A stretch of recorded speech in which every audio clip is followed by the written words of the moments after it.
Another wrestling podcast has been looking forward to talking with this guy for a while now. He's one of wrestling's best big men, not only today, but in the past as well. No matter where he wrestles, he's always making an impact.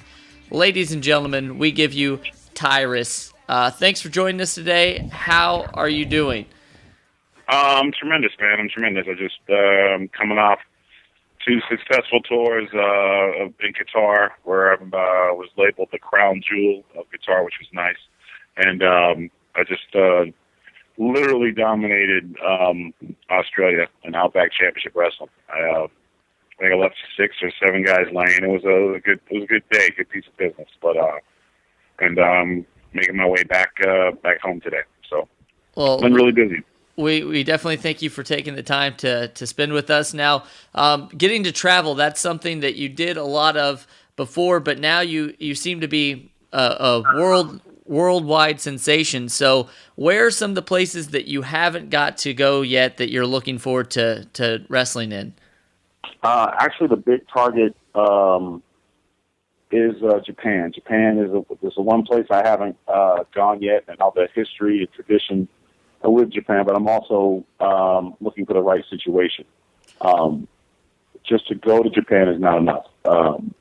When I feel the time is right to go there, I want to be in a situation where I'm going there to make history. So, like a lot of the big guys before me, back when wrestling was about being big, physical, and strong. You got Stan, Larry Hansen, Dr. Death, Steve Williams, Terry Gordy. Even Vader actually made his bones in Japan, but before that time, Andre the Giant, of course, Bundy. I mean, the Road Legion of Doom in Japan. There was even that awesome tag team of Bruiser Brody and Jimmy Suplex that a lot of people know about. Yeah. But if you ever want to look up some stuff, look at those guys. There's a lot of history there, and so I would like to be a part of that at one point of my career, and. So that's always going to be like that'll be the marquee spot. But otherwise, my training's going great. I'm at Hard Knot when I'm not wrestling. I'm at Hard Knot South, and I just actually improved upon my benchmark record, which was nice. So continue to improve and just get better and stay healthy and get as much matches as I possibly can in, which is nice. Well, and you mentioned about Japan, but you also have to go there, I'm assuming, to pick up your Ribera jacket as well. Right. And I prefer the kick in the door when I get it. So, yeah. And like I said, and I got some, big shoot tagging with, Jason Albert. I used to know him affectionately as Sweet Tea. His reputation in Japan is Hall of Fame-esque. So, got some big shoes to fill going up there, spending time with him and hearing his stories and seeing his accomplishments and stuff in Japan. I don't think enough wrestling fans know how great that guy truly is. Well, you just mentioned something. You said the word wrestling fan. It's evident to us that you are a wrestling fan first and foremost, which is always so that guy. Yep. It's very refreshing. Sometimes I think in this business, people are a little bit ashamed to say that, and not me. Well, and that's what makes it so great. So I want to ask you, somebody who's in wrestling today and is a fan, what do you think is wrong with wrestling today, the business, and what do you think's right with the business today? What do I think wrong with wrestling today? I think. Like straight up, what I think is wrong with wrestling today, Triple H. Okay. Just too much. You have to start the show, you have to be on the show, you have to be the main event. Like, I really think we're not building stars like they should be. I think that, and when I say Triple H, I shouldn't, not him as a person, it's not a personal attack. I'm just saying in terms of, like, wrestling, the GM thing, the mean owner, that thing takes up so much TV time, and does anybody care anymore? Exactly. Like, honestly, oh, a crooked GM. Oh, no. You know, like, it just to me, I think that just looking at it, you know, that's what is refreshing about TNA, getting away from that. Just having matches and stories. You don't need somebody to come out there and be, oh, you know, just it worked when the country was in a recession. We're not in a recession anymore. The bosses, the economy's up. People are making more money. You know what I'm saying? Like, things are good.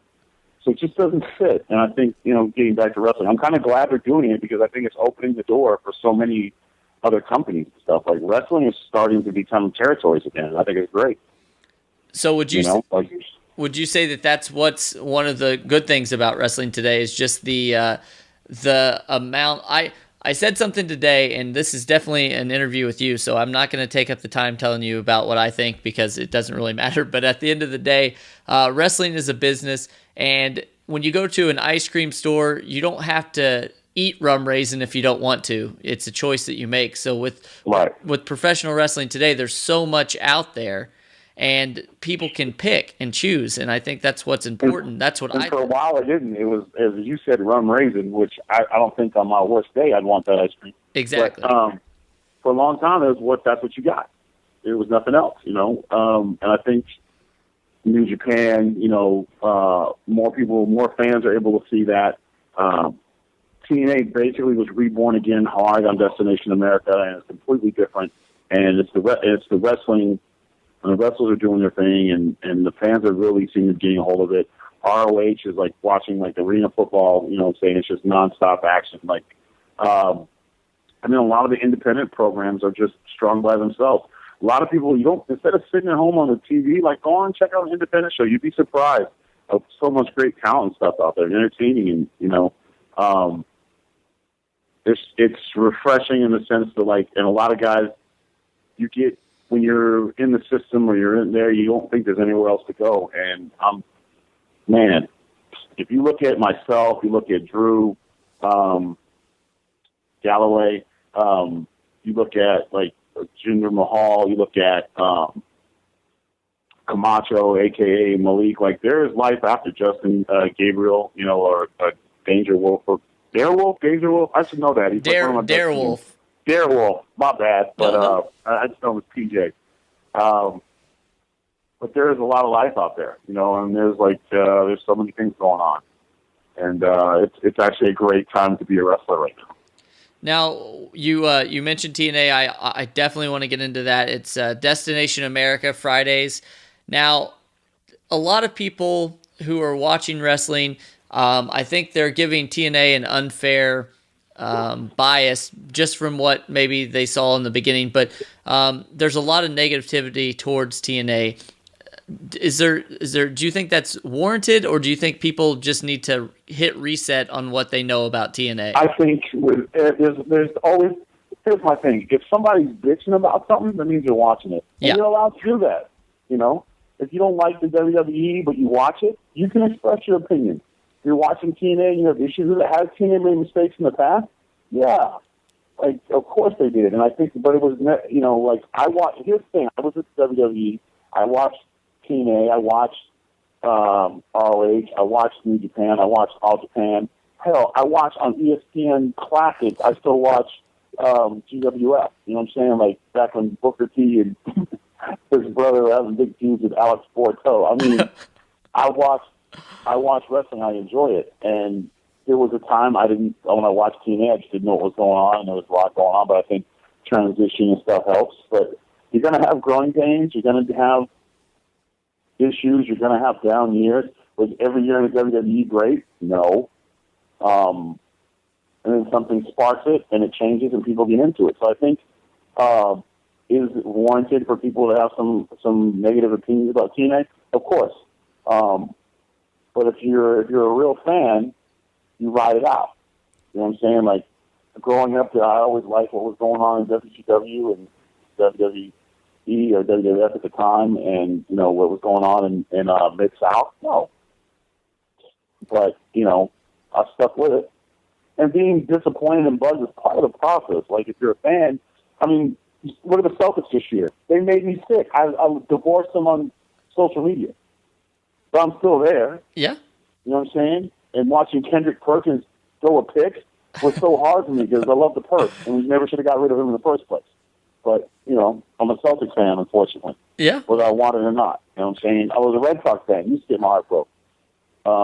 Patriots. I mean, things have changed recently for the good, but for the most part, it's been nothing but drama. And as a wrestling fan, and if you're a brand fan, then you ride it out.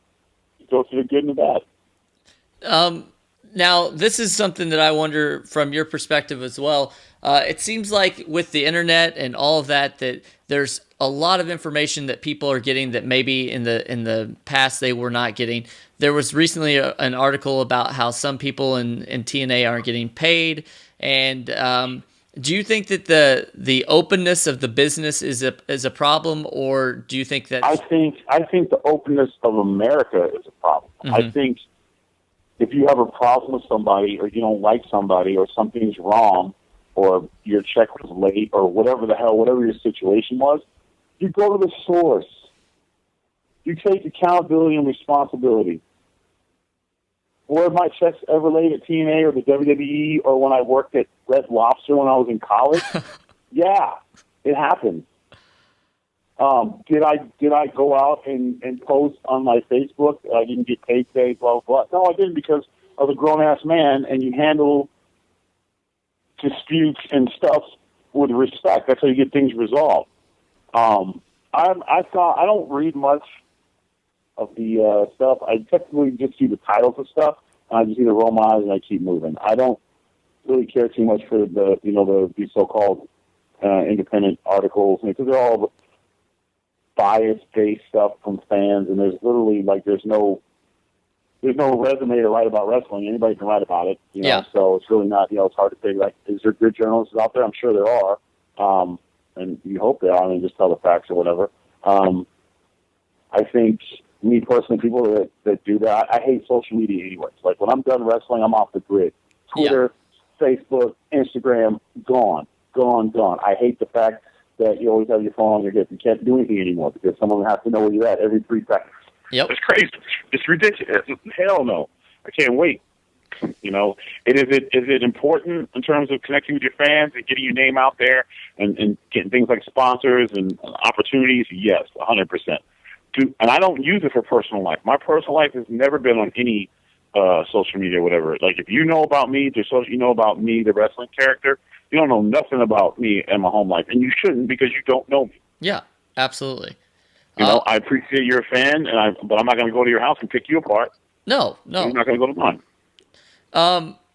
Now, WWE and TNA are two completely different animals. Is there anything that you can just say, like, right now, the major differences? I'm not talking like, monetarily or anything like that, but. And here's the thing. Monetarily, there's the WWE, there's opportunities to earn crazy amount of money in the right situations. Yeah. Has that happened recently for guys? Not really. Mm-mm. But TNA, monetarily, you can do pretty well for yourself. I'd say it's probably similar to about the guys are in the middle to make around the same money on both sides. Mm-hmm. The big difference is, of course, the WWE is the machine, and you hear that said a lot, but here's the thing. The fans are fans of the WWE. Whoever the WWE puts in front of them, they will cheer and they will do what the WWE. They're the WWE universe. They belong to the WWE. If a big time guy walks, the people don't walk with him. No.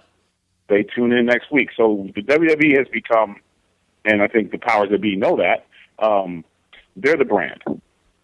Wrestlers have become almost secondary. Like, you are disposable, and NFL is the same thing. I mean, Tom Brady leaves the Patriots tomorrow. Are we going to stop watching the Patriots? Probably not. We're going to complain about it. Yep. We're going to run our mouths and blog or whatever, but still buy a season ticket. Yep. You know what I mean? And the WWE has become that. TNA is still about the wrestler. Okay. You have to get over, you get over yourself, you get over with wrestling. Like, TNA is still the wrestlers. It's still a wrestler show where you can hit a home run out of the park, or you're not, but it's pretty much on you. And I like that. A healthy mix of the two would be awesome, but you know what I'm saying. But I like the creative control that TNA allows you to have. I like the fact that there's not 7,000 cooks in the kitchen. And probably the biggest thing for me maybe signing with TNA and wanting to be a part of the future was for one reason. When I walk through the gorilla, the first thing that Big says is thank you. Mm-hmm. Mm-hmm.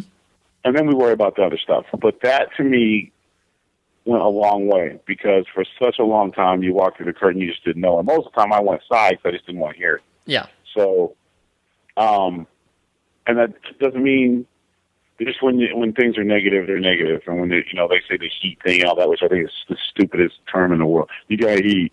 Yeah. Which means to me that they're not man enough to tell you they have a problem with you.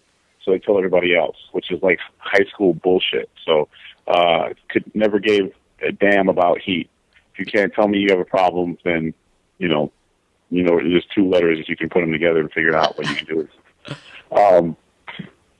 But there was also, but there was great coaches like, I always said, Arn Anderson, AA, if he wasn't in wrestling, he'd be a head coach at some college. Probably if it was up to him, Georgia, maybe they'd actually win one. But, Mike Rotundo, I was an agent guy, those are the guys. And they were tough on me. And I don't think if I said AA watched, say, 20 of my matches, I could say maybe he would if I was lucky, maybe 5 or 6, he would always find something. And me personally, playing football and stuff like that, that's what I was used to. So I enjoyed that. I didn't have a problem with that. And he was fair. And like I said, he had a catchphrase of how many soaking wet shirts that I throw away, rolling around with you and getting you prepared to be a monster heel. A lot. Like, I spent a lot of time with him. But, Road Dog, I was more into the agent stuff. So that's kind of where I went with that. And I always respected that. Now, you've gotten to wrestle with a lot of the different people in TNA and around there right now, but who are you looking forward to wrestling that you haven't maybe gotten a chance to wrestle yet? I was disappointed I didn't get a chance to wrestle with Samoa Joe. Mm-hmm. He's always somebody that I wanted to work. But as things, as my character develops when we expand and stuff like that, because I'm playing a very old school, I'm only giving the fans a little bit at a time, which is, different because people know, well, why isn't he talking? Because right now my character doesn't want to talk. Yeah. But you can say a lot without saying anything. And so I'm having a lot of fun with that. But as far as work, the guys out there, oh man, Jeff Jarrett, AJ Styles, I'd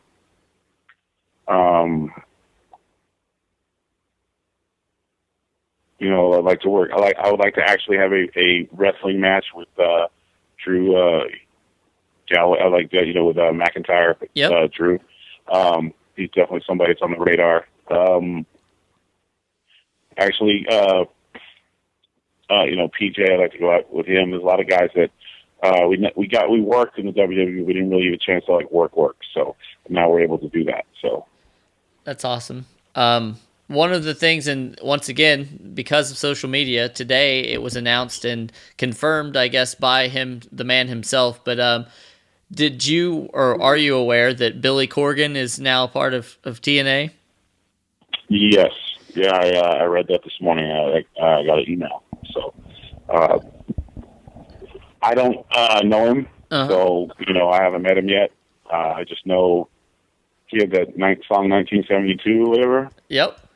Yeah, that was cool. So, did I buy it? No, I didn't. But I heard it. Yeah. There was that one cruising song or whatever. There was a couple songs. I think I don't know how many albums did Smashing Pumpkins do? Oh, 2? 2 or 3, yeah. 2 or 3, and then do you go on to producing or something afterwards or something? Yeah, and then I don't know. Like I said, I don't know. I was just like, I heard Smashing Pumpkins, and I was like, okay. Yeah. Well, I guess that's all right. Yeah. Well, so, did he win an MTV award? I don't know. Can you research that? You got somebody that can look that up? I can get somebody to. So you at least say a Grammy, maybe? Yeah. Grammy award winning? Yeah, that would be. I'm going to check into it. Yeah, can we get that by the end of the show? Yes, you absolutely. Turn right. You anything you want. Somebody around there that can get on Google real quick and you know what? Is my Wi-Fi on? Let me see if I can punch it up while we're talking. So let's get to the bottom of this. It's gonna happen now. While this is happening here, what have your dealings been with the boss there, Dixie? Is she nice? Everybody seems to say she's pretty good. So I'm just wanting to know. She is a lady, and they are very like hands-on in terms of like a lot of eye contact, and they talk to you and stuff. And they seem very genuine. And honestly, I really don't have a bad thing to say about TNA's front office since working with them as a whole. If there was an issue, I asked a question and it was answered. Did I always like the answer I got? No, but it was answered. So, and that's all you can ask for. Absolutely. But as far as Dixie, she has been just nice and very receptive to me there. And they've allowed me to continue doing what I do. And so yeah, I have no, and honestly, same thing with WWE. Like my time there was fine too.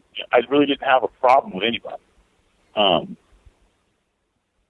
And the only thing I didn't like was maybe like sometimes it was hard to get an answer. I knew exactly what you were standing on or what you were doing or what you needed to do because there's just so many opinions. That was probably my biggest complaint about just not enough information. But they're always working on that, and I'm sure they got some. I'm sure they're whatever. But, well, you'll be happy to know that the Smashing Pumpkins have won a Grammy.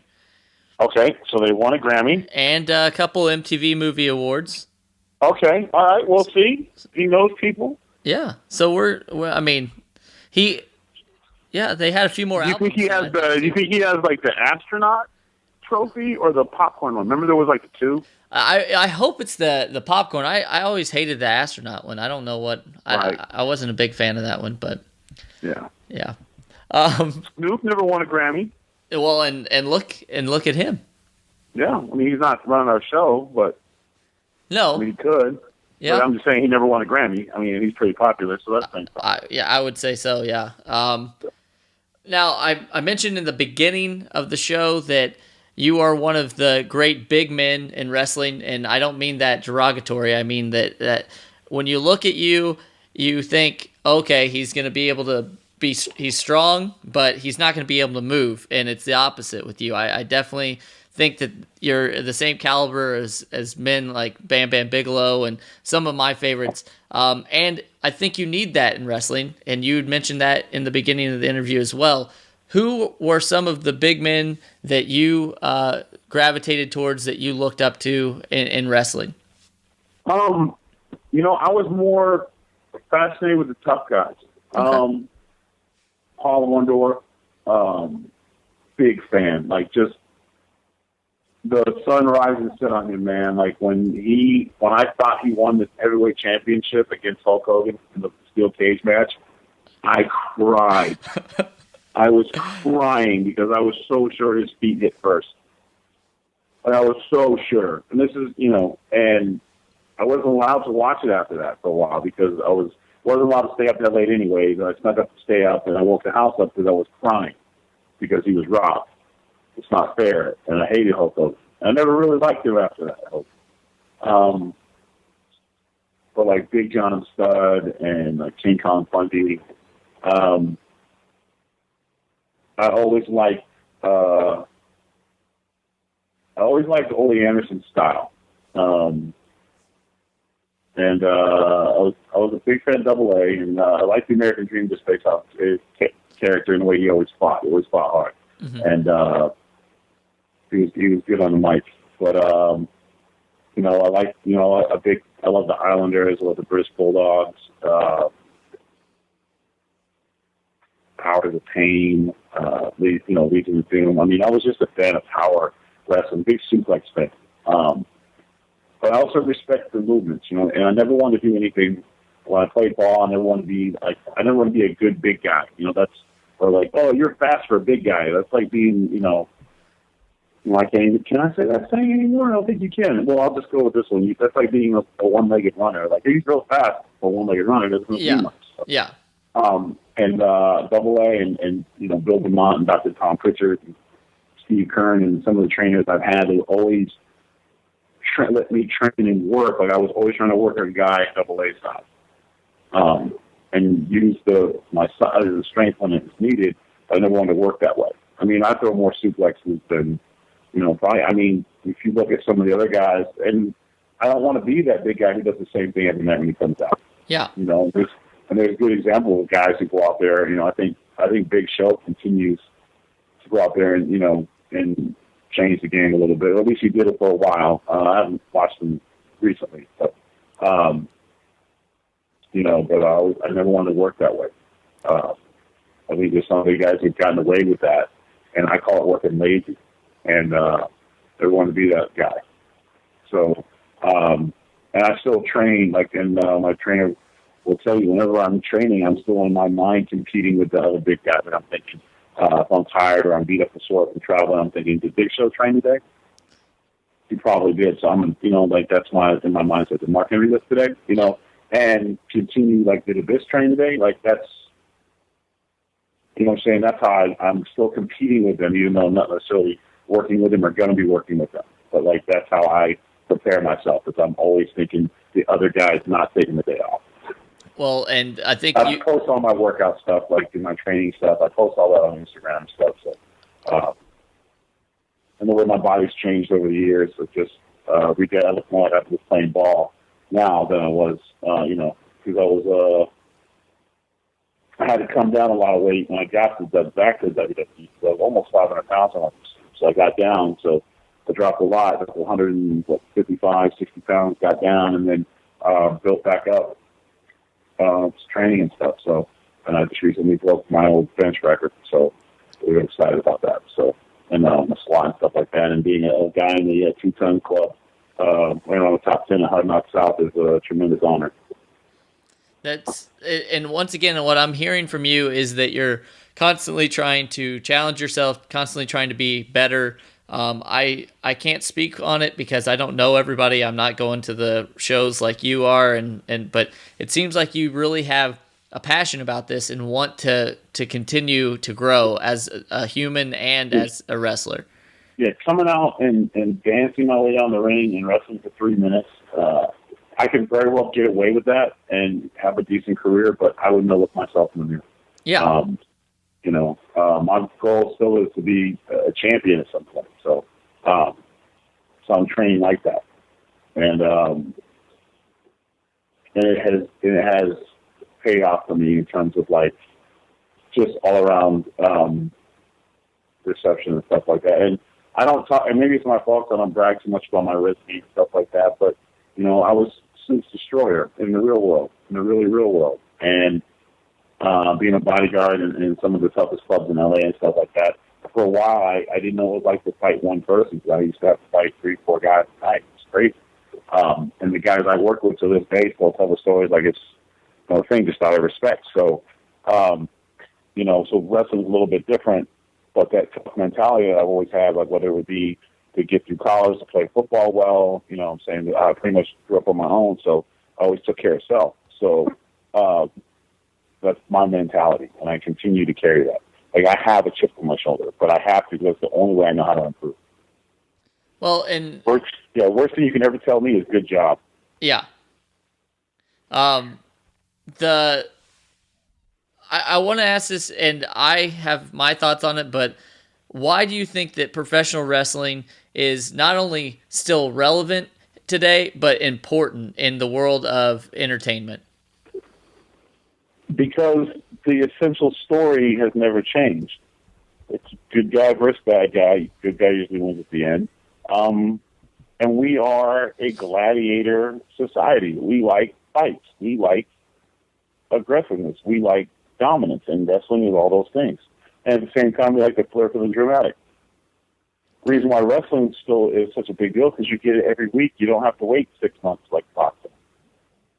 Or, in UFC, the guys can't hang around long enough or keep their nose clean or whatever the hell is going on with them.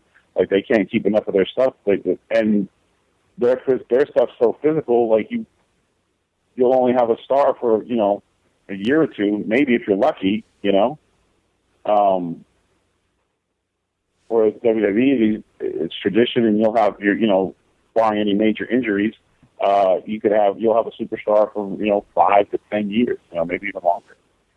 So it's a long time to build fans, and they grow up in it. Their family grows up. It's family. It's tradition. It's no different than the NFL or the NBA or Major League Baseball. The WWE and professional wrestling in general is part of American history and culture. Now, I want to say that you have undoubtable charisma. It was kind of tapped into whenever you were in the WWE and you were able to be the Funkasaurus. And you mentioned a lot of those guys that were maybe some of your influences growing up. And to me, it seems like a lot of those guys back then were not only physically imposing, but they were also, it was almost like a psychological undertone. They could come out and do what you say, is not really even say anything and still be imposing. In our room, yeah. And that's kind of what I'm doing now, yep. And do you like being able to have different layers of your character, and you can turn on the Funkasaurus if you want, or be that imposing bodyguard or wrestler? Is that really what you wanted with your character? I think that is more like regular people than we all have two sides, sometimes three. I can laugh and smile with just about anybody, and then as soon as I don't like somebody, that stuff goes away. Like the whole challenge of Tyrus was not to be compared to Brodus Clay at all. Yeah. And we've done that so far, and it keeps turning up. And it used to be, 70-30, I go somewhere, and I'll be 90-10, Brodus Clay, right? And then, the last few months, hey, it's Tyrus, So, and bringing that character and changing like a new life or whatever, because I could have incorporated it, a lot of guys change the name a little bit, and then they're the same character in a different place. I wanted a whole new beginning, and TNA was willing to let me do that. And we're just kind of going from there. So, because every time I open my mouth, people are hoping I'm going to say something cool or funny. So, I decided not to open my mouth for a while until I felt the time's right. And in doing that, it's made an interesting dynamic with me and EC3. So, and I'm having a lot of fun with that. But, just a new character, a new way needs to be completely different. And not a lot of guys can do it. That's the challenge. Can I make Tyrus as relevant as Brodus Clay without the machine? That's the challenge. And it's difficult sometimes for wrestling fans to imagine this or realize this, but, EC3 is a perfect example of somebody who was not doing so great in WWE, not because of him, but because of creative or whatever you want to say, and now is thriving in TNA.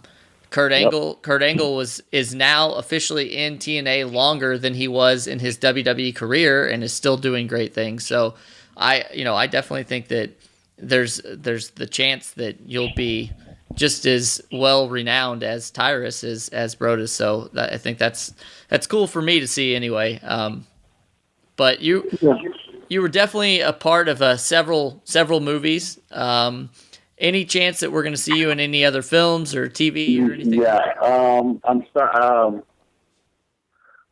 I recently did stand up at the House of Blues in New Orleans.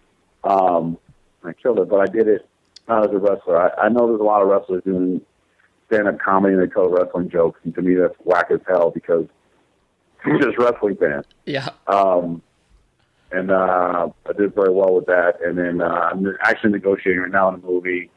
I got 2 coming up this summer. So, yeah, and that's the one thing that's nice about being your own guy. You can basically pick and choose projects or whatever. So, yeah, I got some stuff that's coming out, and I'm working on some other stuff. And I have a TV show in the works. We're still, can't find out the details or whatever. So, yeah, I'm definitely staying busy. But my biggest thing right now, my biggest focus has just been killing myself in the gym and getting my wrestling game tight. So, and I've been able to do that and continue to do that. and it continues to open doors and stuff. Do you think that you mentioned that you broke your own personal records and stuff? Has that been the highlight of 2015 for you so far? So far, yes, and it's early. Yes, absolutely. So I'm pretty proud of the beard. Yeah, your beard game. I'm telling you. And if anybody asks, it's the Abe Lincoln look. Okay. Well, he was a wrestler too, Yes, yeah, and he doesn't have a mustache either, so that makes us different. So the Abe Lincoln look. The Abe Lincoln look. Next time I go to the barber, I'm gonna say, "Give me the Abe." Yeah, it's a beard with no mustache. So there's a lot of wrestling superhero correlation out there. A lot of people like wrestling like superheroes. Are you a superhero guy? Yeah, big comic fan, and spent a lot of time Marvel, and I've been called A-bomb a lot lately, and I'll take that. I get lately with some of my lifting videos that are getting the Hulk references and stuff like that. But Abomination's more my speed. I like Tyrus is A-bomb, but Tyrus Smash, hashtag Tyrus Smash gets a lot of play too. So huge Venom fan. Incredible Hulk all day long. Trying to think who else. I go see every Avenger movie. I go do all that stuff. I go see movies. That's when I'm not playing with my fish tanks and stuff. Lifting weights, I go to movies. So, yeah, I'm in all that. The best thing about being a wrestler and a professional athlete and stuff was I just got basically, for the most part, got to stay being a big kid. And allows me to do that. And comic books they're a great read. And I would say to parents who ever have issues with their kids reading comic books, they're reading something, and they're a lot better than you think. Absolutely. Now, so I guess it's safe to say you will be seeing the Age of Ultron this week. Oh yeah, I got my tickets. Oh, that's awesome. That's awesome. You know what? I'll tell you a funny story real quick. I went to see Iron Man 3 with. No, my bad. It was Avengers. Okay. And I saw it with Kavita, a.k.a. Camacho Malik. He was on a date. Didn't tell me he was on a date, so I was kind of pissed about it because I was like third wheel. And Xavier was with him. And Xavier is a hardcore comic guy. Yeah. I love Xavier. But Xavier can be a little bit excitable. And I'm not really feeling that when I'm at the movies, right? Yep. And they did, at the end of the movie or whatever, they did a thing, and they got the Thanos clip, right?